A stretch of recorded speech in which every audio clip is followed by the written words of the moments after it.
Hello my YouTube family, welcome to my channel Saksham Stri. आज के इस व्लॉग में मैं आप लोगों के साथ शेयर करने वाली हूँ सीटेट के सीडीपी से रिलेटेड जो बाकी के नोट्स हैं। वो मैं जीन पियाजे का टॉपिक 1 कवर कर चुकी हूँ पिछले वीडियो में, आप जा कर के उसे देख सकते हैं। और एसएसटी के भी मैंने क्लास 7 और 8 के सारे ही नोट्स अपलोड कर दिए हैं, तो आप उन्हें भी ज़रूर से देख लेना। और सीटेट के लिए जो आप एसएसटी सब्जेक्ट से पेपर 2 के लिए अगर अप्लाई कर रहे हैं, तो इस बार दिसंबर या जनवरी में जब भी सीटेट का एग्ज़ाम होगा तो आपको मेरे नोट्स बहुत ही ज़्यादा हेल्पफुल होंगे। आप प्लीज़ मेरे नोट्स को देखना और मेरे चैनल को सब्सक्राइब करना, मेरे वीडियोस को लाइक करना, और जो भी आपको सीटेट से रिगार्डिंग या मेरे नोट्स से रिगार्डिंग जो भी क्वेश्चंस हो मेरे कमेंट सेक्शन में पूछना। और हाँ, मेरे नोट्स को ना अपने हाथों से फिर से नोट्स बनाने की कोशिश करना, इससे आपको बहुत अच्छे से समझ में आएगा, ठीक है। तो चलिए आज हम लेव वाइगोत्स्की का टॉपिक शुरू करते हैं। सॉरी फ्रेंड्स, मुझे लेव वाइगोत्स्की का भी नहीं मिल रहा है, तो मैं आप लोगों के साथ लॉरेंस कोलबर्ग का सिद्धांत शेयर करने वाली हूँ। इसके नोट्स जो मैंने बना रखे हैं वो आप लोग देख लीजिए कैसे हैं, और आप लोग भी इस पे डिटेल्स वीडियो अगर देखना चाहते हैं तो सचिन सर के वीडियो देख सकते हैं, वो बहुत अच्छे समझा के एक्सप्लेन करते हैं, ठीक है। और मेरे ये शॉर्ट नोट्स हैं, आप इन्हें एक बार ज़रूर देखना, और इन्हें आप लास्ट टाइम में रिवीजन करने के लिए अपने हाथों से फेयर कॉपी में करके ज़रूर रखना, ठीक है। तो लॉरेंस कोलबर्ग जो है उन्होंने नैतिक विकास का सिद्धांत दिया था। अब नैतिक विकास क्या होता है, जैसे कि आप कुछ सोचते होंगे ना कि ये चीज़ सही है कि गलत है, तो उसको आप नैतिकता कहते हैं, समझे। तो अमेरिका के मनोवैज्ञानिक थे ये लॉरेंस कोलबर्ग, और सही गलत की पहचान का गुण सामाजिक परिवेश से सीखता है बच्चा, वो इन्होंने बताया था। नैतिकता जन्मजात नहीं होती है, मतलब जन्म से ही हमें नैतिकता प्राप्त नहीं हो जाती है, वो हम धीरे धीरे डेवलप करते हैं। इनमें इन्होंने फर्स्ट स्टेज बताया था मोरल डायलेमा, जो नैतिक दुविधा होती है जिसमें लोग डिसीजन नहीं ले पाते हैं वो। फिर दूसरा स्टेज है मोरल रीजनिंग, नैतिक तर्कना, जब लोग डिसीजन ले लेते हैं। अब इसकी आलोचना की थी कैरोल गिलिगन ने, कहा था कि महिला को कम प्राथमिकता दिया है इन्होंने। पुरुष जो होता है, जैसे कैरोल गिलिगन जो एक महिला थी, उन्होंने उनकी वो स्टूडेंट ही थी लॉरेंस कोलबर्ग की, लेकिन उन्होंने इनके सिद्धांत की आलोचना की थी। उन्होंने कहा था कि पुरुष जो होते हैं, मेल जो होते हैं, वो जस्टिस पर्सपेक्टिव से सोचते हैं, जैसे कि न्याय और अन्याय के बारे में ही सोचते हैं, लेकिन महिला जो होती है वो केयर पर्सपेक्टिव से सोचती है, मतलब कि उनको लगता है कि केयर करती हैं कि चलो कोई बात नहीं, जाने दो, अभी इसको बहुत सज़ा मिल चुकी है तो अभी इसको छोड़ दो। और पुरुष सोचता है कि नहीं, इसने जितनी गलती की है ना उसके लिए इसको और सज़ा मिलनी चाहिए। तो एक तो ये हो गया कि महिला और पुरुष वाला, और दूसरा होता है कल्चर डिफरेंसेस को महत्व नहीं दिया था इन्होंने, लॉरेंस कोलबर्ग ने, ये कहती हैं कैरोल गिलिगन। चलिए अब आगे देखते हैं आगे क्या है इसमें। आगे है कोलबर्ग के नैतिकता के 3 लेवल बताए थे उन्होंने। 3 लेवल में 2 स्टेज हैं, ठीक है, तो मतलब टोटल 6 हो जाते हैं। पहला होता है pre conventional level. Pre conventional level को हम हिंदी में कहते हैं प्राक रूढ़िगत नैतिकता। अब इसके हिंदी में बहुत सारे ट्रांसलेटेड हो सकते हैं वर्ड, तो इसलिए आप इंग्लिश में इसको याद रखना। Pre conventional level first level जो होता है, इसमें बच्चा 4 से 10 साल का रहता है। इसमें नैतिकता शून्य होता है, बच्चा खुद नहीं जानता है कि क्या सही है क्या गलत है, लोगों के अनुसार ही सही गलत वो चुन सकता है, ठीक है। तो इसमें पहला जो होता है वो स्टेज होता है दंड एवं आज्ञाकारिता, पनिशमेंट एंड ओबीडियंस रिलेटेड होता है ये।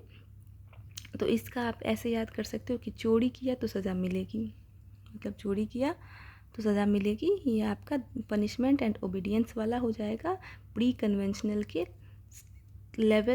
फर्स्ट लेवल के फर्स्ट स्टेज में। ऐसे क्वेश्चन आ जाते हैं कि कौन से स्टेज का है कि चोरी किया तो सज़ा मिलेगी, तो प्री कन्वेंशनल का फर्स्ट स्टेज है पनिशमेंट एंड ओबीडियंस, आपको ये भी याद रखना होगा। दूसरा होता है इंस्ट्रूमेंटल रिलेटिविस्टिस एंड इंडिविजुअलाइज्म, साधनात्मक सापेक्षता तथा उन्मुखता। हिंदी में याद मत रखना, इंग्लिश में याद रखना इंस्ट्रूमेंटल रिलेटिविस्ट्स इंडिविजुअलाइज्म, जैसे को तैसा, कि अगर उसने मेरी पेंसिल तोड़ी तो मैं भी उसका बैग फाड़ दूंगा, मतलब उसने मेरे साथ गलत किया मैं भी उसके साथ गलत कर दूंगा, बस बात ख़त्म। तो ये होता है सेकंड स्टेज, ठीक है। अब है दूसरा लेवल, कन्वेंशनल लेवल। पहले प्री कन्वेंशनल, फिर कन्वेंशनल, फिर पोस्ट कन्वेंशनल। तो ये दूसरा स्टेज है कन्वेंशनल लेवल। इसको हिंदी में कहते हैं रूढ़िगत नैतिकता का स्तर। अदर फिर से अगेन कि इंग्लिश में ही याद करना है। इसमें बच्चा जो है वो सोसाइटी पर निर्भर करता है, 10 से 13 साल का उम्र होता है। इसमें फर्स्ट स्टेज जो होता है वो होता है गुड बॉय और गुड गर्ल। तो ये कौन सा स्टेज हो गया आपका, पहले में 2 स्टेज, उसके बाद ये तीसरा है ना, ऐसे दिखेंगे तो। लेकिन ये सेकंड वाले लेवल का फर्स्ट स्टेज है, ठीक है, कि गुड बॉय और गुड गर्ल बनना है, अच्छा बनना है, सबको अच्छा दिखाना है, ठीक है। एक गोल्डन रूल होता है यहाँ बच्चों का कि जो भी करना है समाज में ना बहुत अच्छा दिखना है। फिर दूसरा स्टेज होता है लॉ एंड ऑर्डर ओरिएंटेशन, कानून एवं व्यवस्था, सामाजिक उन्मुखता। रेड लाइट अगर आई तो यहाँ पे रुकना ही है, चाहे हम मर रहे हैं, पानी से प्यास से तड़प रहे हैं, कुछ भी हो रहा है, रेड लाइट है तो रुक जाओ। रेड लाइट का मतलब रुकना होता है। तो बच्चा इस स्टेज में ऐसे ही रहता है कि जो नियम है वो नियम है, ठीक है।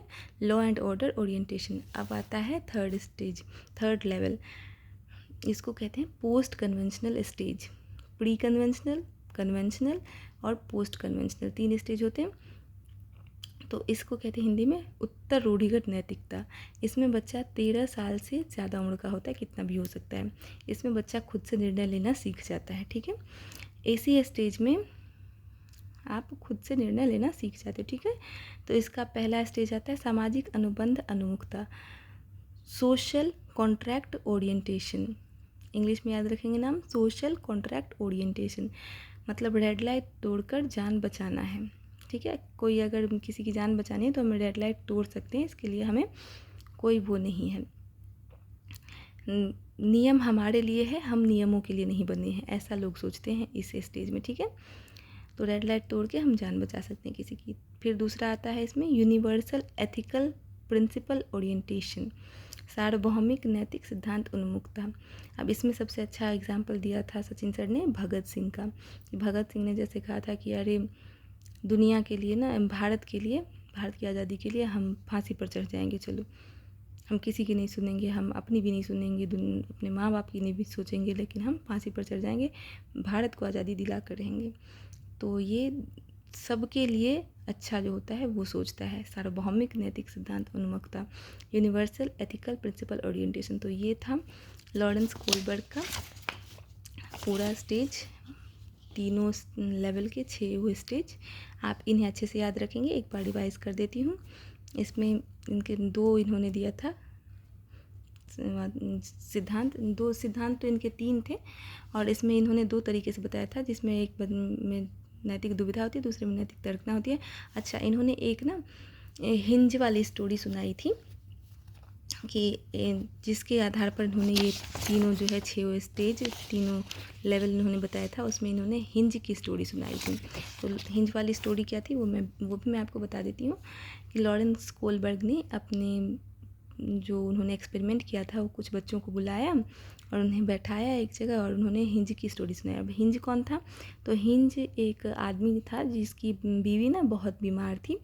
तो उसको कोई ऐसी बीमारी हुई थी कि जिसकी एक ही दवा थी, और वो दवा जो थी वो एक ही आदमी के पास थी। जिस डॉक्टर ने या जिस भी दुकानदार ने उस दवा को बनाया था वो बस उसी के पास थी, और कहीं भी ये दवाई अवेलेबल नहीं थी। तो हिंज गया उसे दवाई लेने, तो दवाई का उसने जो रेट बताया वो बहुत ज़्यादा थी, और उसने कहा कि मैं दवाई नहीं दूँगा। तो हिंज के पास अब 2 ही रास्ते थे, अगर वो दवाई नहीं लाता है तो उसकी बीवी मर जाती है, और अगर वो दवाई लाता है तो उसके पास एक ही रास्ता है कि वो उसे चोरी करना पड़ेगा। तो अब लॉरेंस कोलबर्ग ने अपने स्टूडेंट से पूछा कि बताओ कि क्या करना चाहिए उसको, वो चोरी कर ले या फिर ना करे, अपनी बीवी को मरता हुआ छोड़ दे। तो कुछ लोगों ने कहा कि चोरी कर लेना चाहिए, भैया जान बचाना सबसे अच्छी बात है।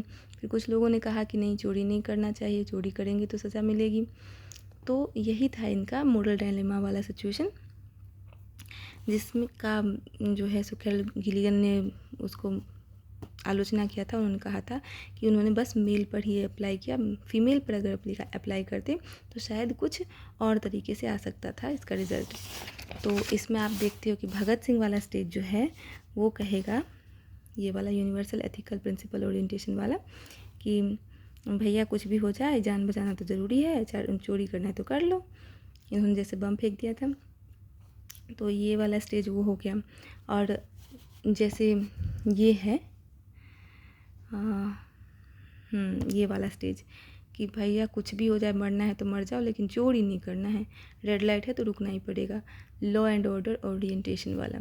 तो आपको इसमें अलग अलग एग्जाम्पल भी दिए जाएंगे और आपसे पूछा जाएगा कि कौन से स्टेज में आता है। तो आप अपना थोड़ा सा सोच समझ के इस पर आंसर करोगे, और इसके लिए आपका हेल्पफुल रहेगा PYQ आप अगर बनाओगे तो। ठीक है, वीडियो आपको कैसा लगा आप ज़रूर बताना कमेंट सेक्शन में, और नेक्स्ट वीडियो आपको किस टॉपिक पे चाहिए ये भी बताना कमेंट्स में। और अगर वीडियो अच्छा लगा हो मेरे वीडियो को लाइक करना, मेरे चैनल को सब्सक्राइब करना, और ज़्यादा से ज़्यादा लोगों के पास शेयर करना।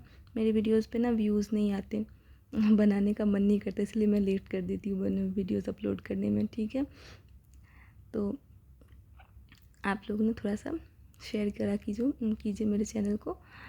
ठीक है, तो वीडियो में लास्ट तक बने रहने के लिए थैंक यू। और नेक्स्ट आपको किस टॉपिक पे वीडियो चाहिए ज़रूर बताना। ठीक है, बाय बाय।